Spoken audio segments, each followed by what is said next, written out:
A devoted wife from suburban Denver discovered her husband of 12 years was planning her murder with his internet girlfriend, leaving her world shattered and her life hanging by a thread. But when she accidentally stumbles upon their detailed assassination plan hidden in his laptop, what she finds makes her blood run cold and forces her to become the detective in her own survival case. Rebecca Thompson had always believed in the power of love and trust.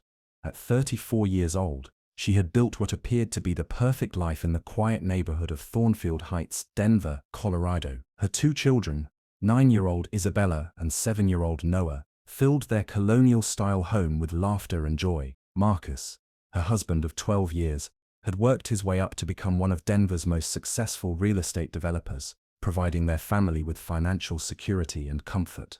Rebecca met Marcus during her college years at the University of Colorado Boulder. He was charming, ambitious, and had a smile that could light up any room. Their courtship felt like something from a romantic movie: weekend trips to the mountains, surprise dinners at cozy restaurants, and long conversations about their dreams for the future. When Marcus proposed on a snowy December evening at Lookout Mountain, Rebecca knew she had found her soulmate. Their early marriage years were blissful. Marcus built his real estate empire while Rebecca focused on raising their children and managing their household. She had put her career in graphic design on hold, choosing instead to be present for every soccer game, piano recital, and parent-teacher conference. The Thompson family became the envy of their neighborhood, the couple who had it all. Marcus worked long hours, often returning home after the children were asleep, but Rebecca never questioned his dedication. His business, Thompson Development Group, had grown from a small residential company to a major commercial developer, with projects across Colorado. The financial rewards were substantial. They owned a beautiful 4-bedroom home, took annual vacations to exotic destinations, and never worried about money. Rebecca prided herself on being a supportive wife.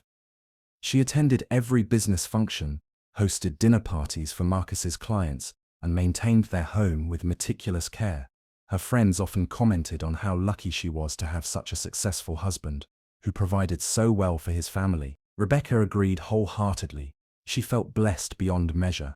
However, as their 12th wedding anniversary approached in the spring of 2023, Rebecca began noticing subtle changes in Marcus's behavior. He became more secretive with his phone, taking calls in private and stepping outside when certain numbers appeared on his screen. His laptop, which used to sit openly on their kitchen counter, now remained locked in his home office when he was not using it.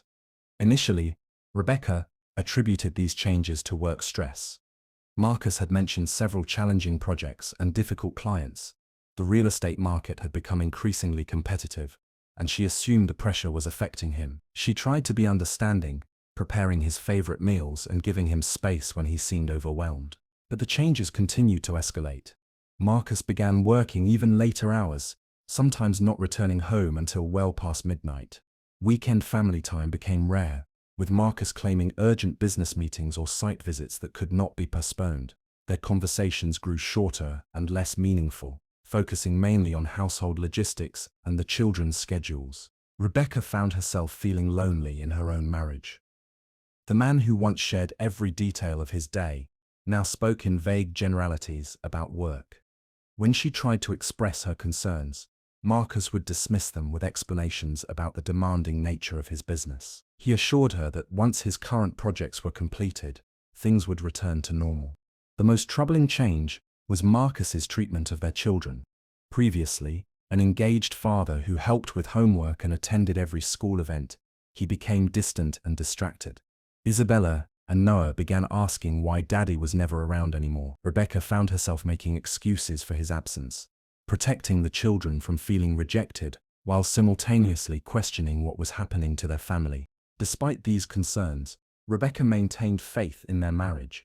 She had built her entire adult life around Marcus and their family. The thought that something might be fundamentally wrong seemed impossible to accept. She convinced herself that this was just a difficult phase that all marriages go through, and that their love would see them through. Rebecca's world began to shift in early June, when she witnessed something that made her stomach drop. Marcus was in the shower when his phone, which he had left on their bedroom nightstand, buzzed repeatedly with incoming messages. The screen lit up with notifications from an app. Rebecca did not recognize something called Secure Chat with a lock icon. Her curiosity got the better of her. Rebecca picked up the phone and saw multiple messages from a contact labeled simply as V. The preview text that appeared on the lock screen made her heart race. "Cannot wait to start our new life together, my love. Soon we will be free." When Marcus emerged from the bathroom, Rebecca casually mentioned the phone notifications. His reaction was immediate and defensive.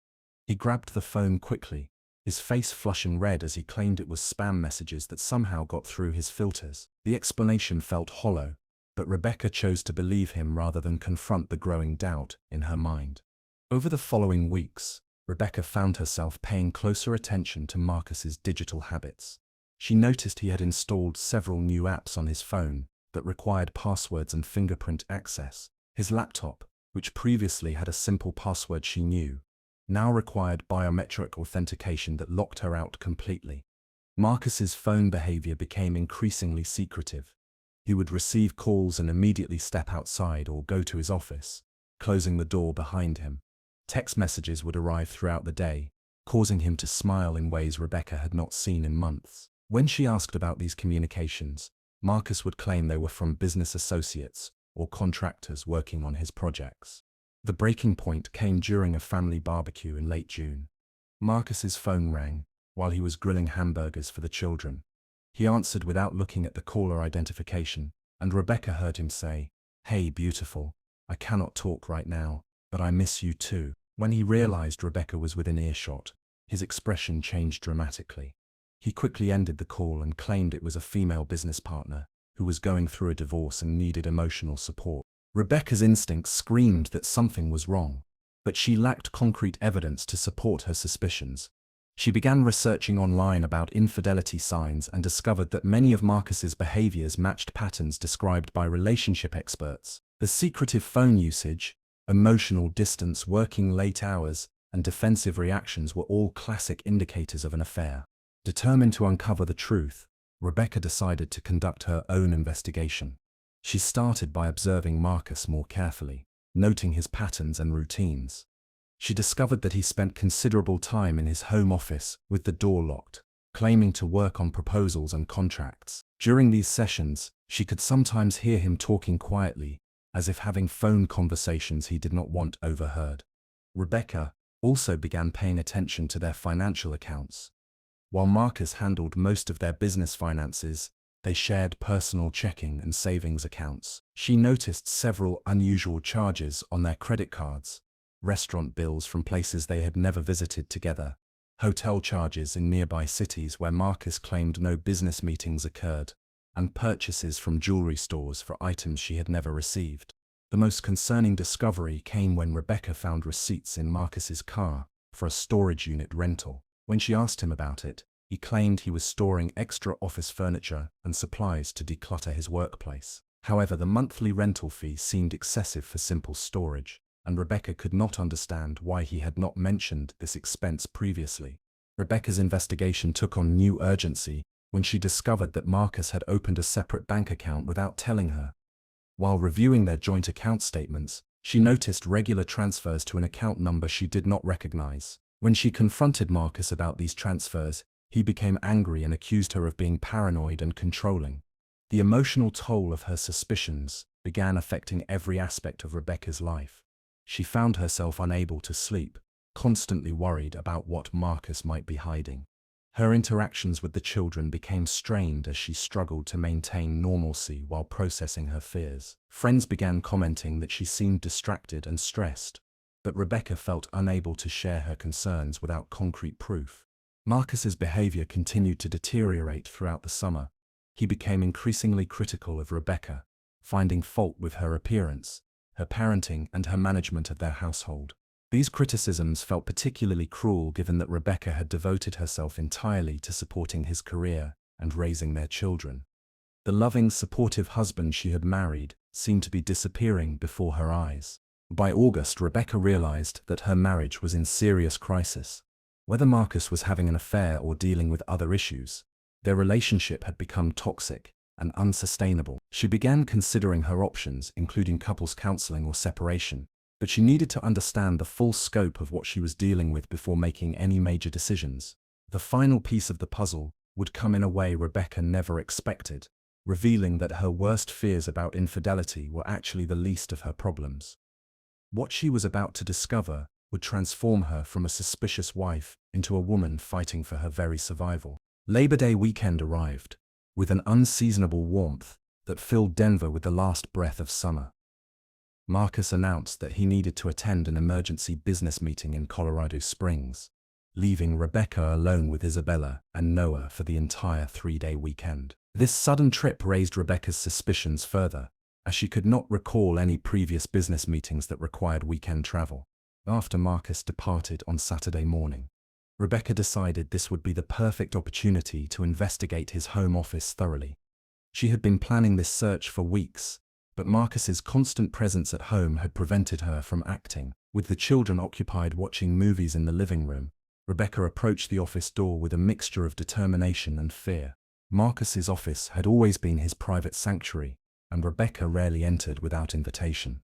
The room contained his desk, multiple filing cabinets, and several pieces of expensive computer equipment that he used for his real estate business. Rebecca knew that breaking into his personal space violated their marriage trust, but her instincts told her that Marcus had already shattered that trust beyond repair.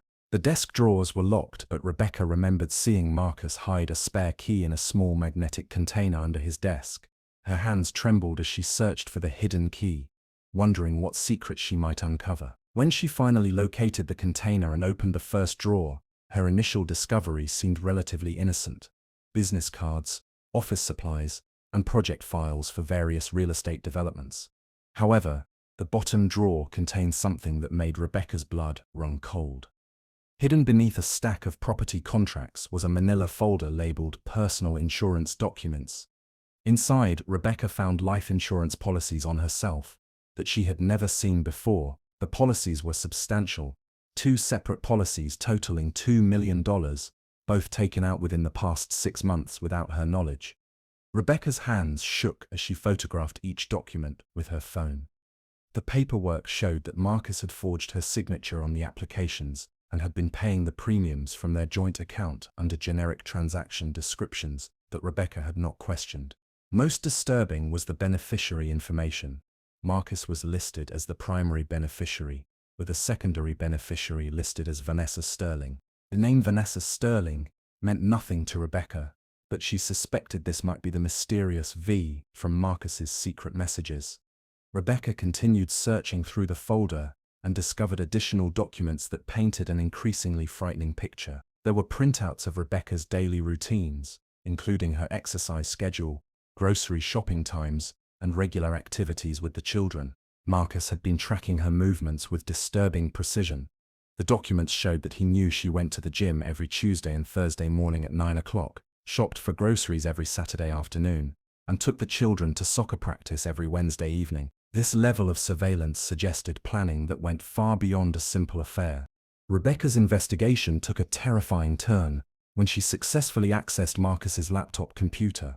She had watched him enter his password numerous times and noticed that he used a variation of their wedding date combined with his mother's maiden name. After several attempts, she gained access to his files and discovered a folder hidden deep within his document directory labeled Project Freedom. The contents of this folder would haunt Rebecca for the rest of her life.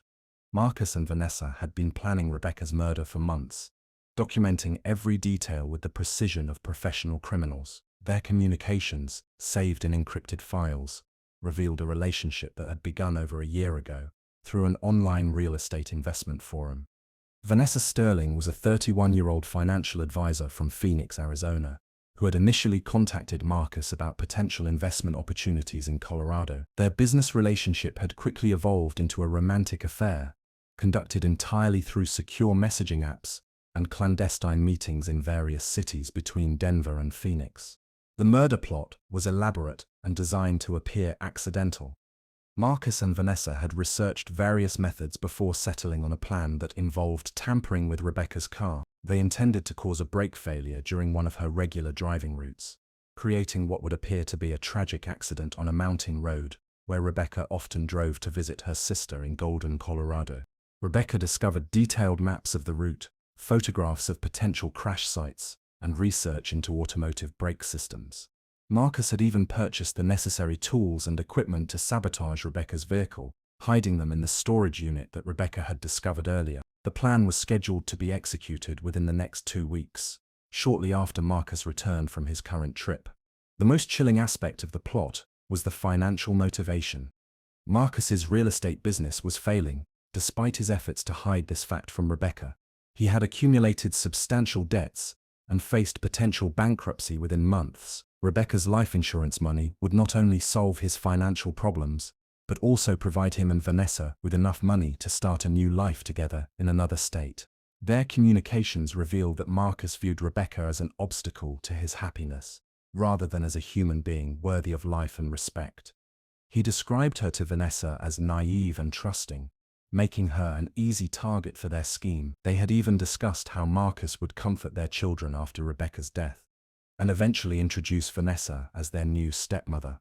Rebecca sat in Marcus's chair, staring at the computer screen in complete shock. The man she had loved and trusted for over a decade was actively planning to kill her for money. Every kind gesture, every expression of love, every shared moment had been a lie while he plotted her death. The betrayal was so complete and devastating that Rebecca initially felt paralyzed by the enormity of what she had discovered. However, as the initial shock wore off, Rebecca's survival instincts kicked in. She realized that she was in immediate danger and needed to act quickly to protect herself and her children. Marcus could return early from his trip, or he might attempt to execute his plan sooner than scheduled. Rebecca had stumbled upon information that could save her life, but only if she used it wisely. Rebecca spent the next several hours carefully documenting everything she had found. She photographed every document, copied every file, and gathered evidence that would be crucial for law enforcement. She also created backup copies of all evidence and stored them in multiple secure locations to ensure that Marcus could not destroy the proof of his crimes. The weight of her discovery was overwhelming, but Rebecca knew that she had been given a miraculous opportunity to save her own life. Many women in similar situations never discover the danger they face until it is too late. Rebecca had been blessed with advance warning, and she intended to use every minute of that advantage to ensure that Marcus and Vanessa faced justice for their crimes. Sunday morning arrived with Rebecca, operating on pure adrenaline and determination. She had spent most of the night planning her next moves, knowing that any mistake could be fatal. With Marcus still away, and the children staying overnight with her parents, Rebecca had the freedom to take decisive action without putting anyone else at risk. Her first call was to the Denver Police Department. Rebecca had researched which detective unit handled murder conspiracy cases, and specifically requested Detective Amanda Rodriguez, who had excellent reviews for handling domestic violence and threat cases. When Rebecca explained that she had evidence of a murder plot against her, Detective Rodriguez agreed to meet her immediately at the police station. Rebecca arrived at the station with a laptop bag full of evidence, including printouts of all the documents she had photographed, copies of Marcus's computer files, and her detailed notes about his suspicious behavior over the past several months. Detective Rodriguez, a 15-year veteran with dark hair and kind but serious eyes, listened intently as Rebecca explained her discovery. "Mrs. Thompson, what you are describing is extremely serious," Detective Rodriguez said after reviewing the evidence.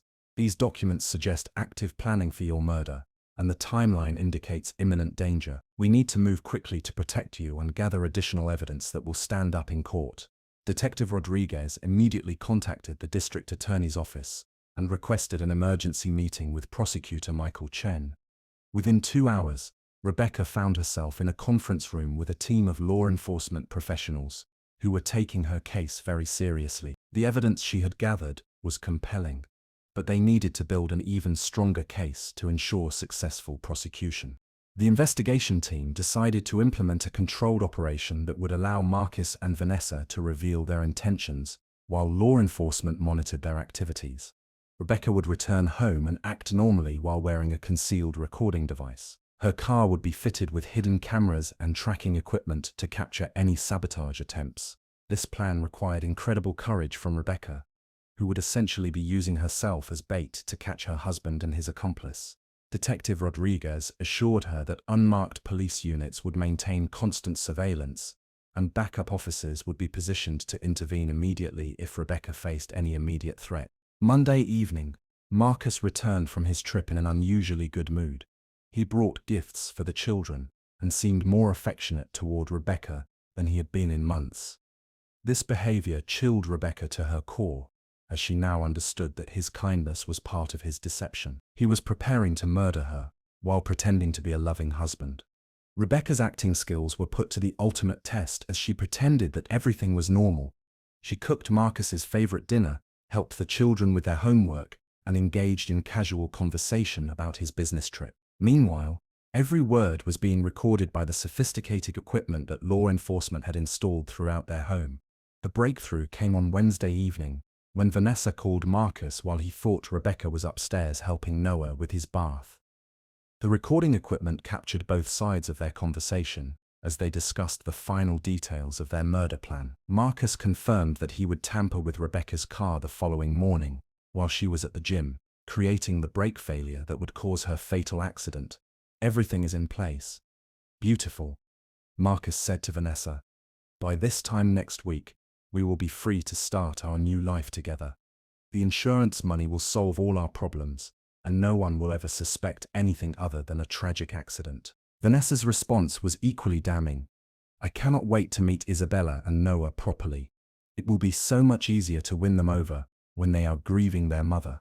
Children are very vulnerable during times of loss. These recorded conversations provided law enforcement with the concrete evidence they needed to make arrests. Detective Rodriguez and her team had enough proof to charge both Marcus and Vanessa with conspiracy to commit murder, fraud, and multiple other felonies. The operation was scheduled to culminate the following morning when Marcus attempted to sabotage Rebecca's vehicle.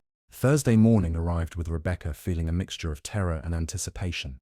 She followed her normal routine, kissing Marcus goodbye and heading to the gym as she did every Tuesday and Thursday. However, instead of going to her workout class, Rebecca drove to a safe location where Detective Rodriguez and her team were waiting to monitor the situation.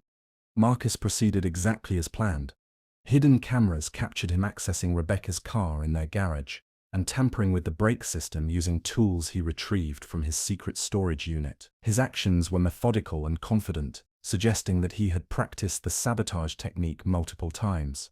Every moment was recorded in high-definition video that would serve as irrefutable evidence of his murderous intentions. At the same time, law enforcement officers in Phoenix were arresting Vanessa Sterling at her apartment. Her computer and phone contained extensive evidence of the conspiracy, including detailed plans for relocating to Costa Rica after Rebecca's death and using the insurance money to purchase property there.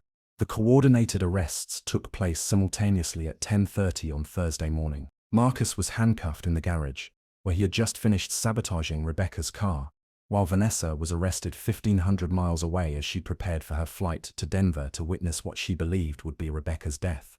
Rebecca watched from the safety of an unmarked police vehicle as Marcus was led away in handcuffs, his face showing complete shock and disbelief that his plan had been discovered. The man who had promised to love and protect her for the rest of their lives had instead planned to end her life for money and his own selfish desires.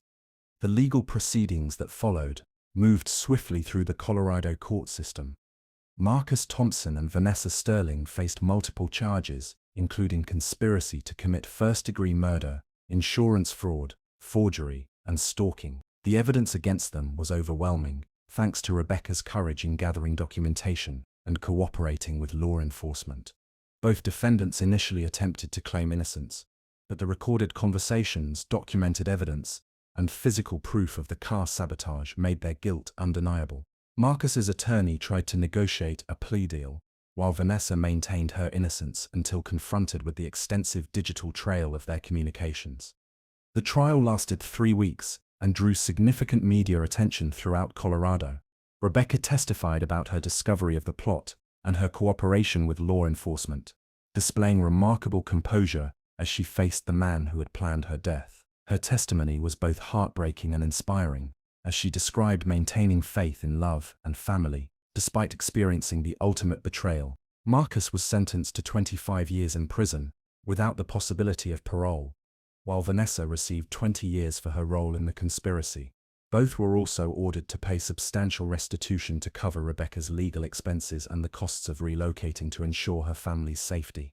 The psychological impact of discovering that her husband planned to kill her required extensive counseling for both Rebecca and her children. Isabella and Noah struggled to understand why their father had wanted to hurt their mother, and family therapy helped them process their confusion and anger. Rebecca also sought individual counseling to work through the trauma of betrayal and the challenge of rebuilding her ability to trust others. Financially, Rebecca faced significant challenges as Marcus's business debts became apparent during the legal proceedings. Their home was mortgaged beyond its value, and various business creditors sought payment from their joint assets. However, the life insurance companies cancelled the fraudulent policies and assisted with Rebecca's legal costs, recognizing that she had been the victim of an elaborate fraud scheme. Rebecca made the difficult decision to relocate with her children to Oregon, where her sister lived and could provide support during their recovery. Starting over in a new state was challenging, but it gave the family an opportunity to heal away from the constant reminders of their traumatic experience in Denver. 18 months after Marcus's arrest, Rebecca has rebuilt her life with remarkable strength and resilience. She returned to her career in graphic design, working freelance while maintaining flexibility for her children's needs. Isabella and Noah have adapted well to their new environment and are thriving in their new schools. The experience transformed Rebecca from a trusting wife who never questioned her husband's motives into a strong, independent woman who understands the importance of maintaining awareness and protecting herself and her children. She has become an advocate for domestic violence awareness, sharing her experience to help other women recognize warning signs of danger in their relationships.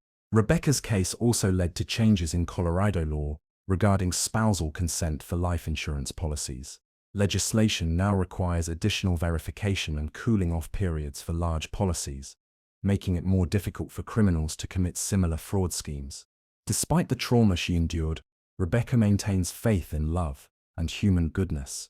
She has learned that trust must be earned and verified, but she has not allowed Marcus's betrayal to make her cynical about relationships. She focuses on providing a stable, loving environment for her children, while remaining open to the possibility of finding genuine love again in the future.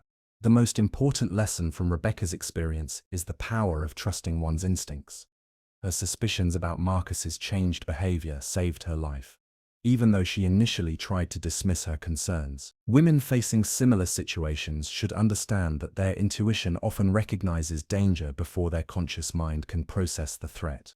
Rebecca's courage in investigating her suspicions and cooperating with law enforcement demonstrates that victims of domestic threats are not powerless.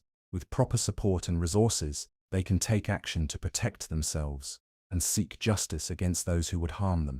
Today, Rebecca Thompson is living proof that survival and recovery are possible even after experiencing the ultimate betrayal.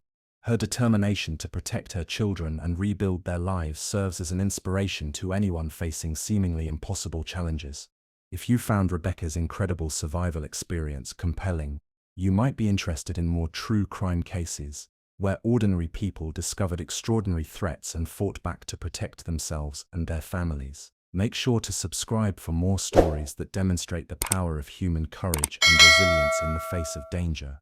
And remember that your instincts exist to protect you. Trust them when something feels wrong.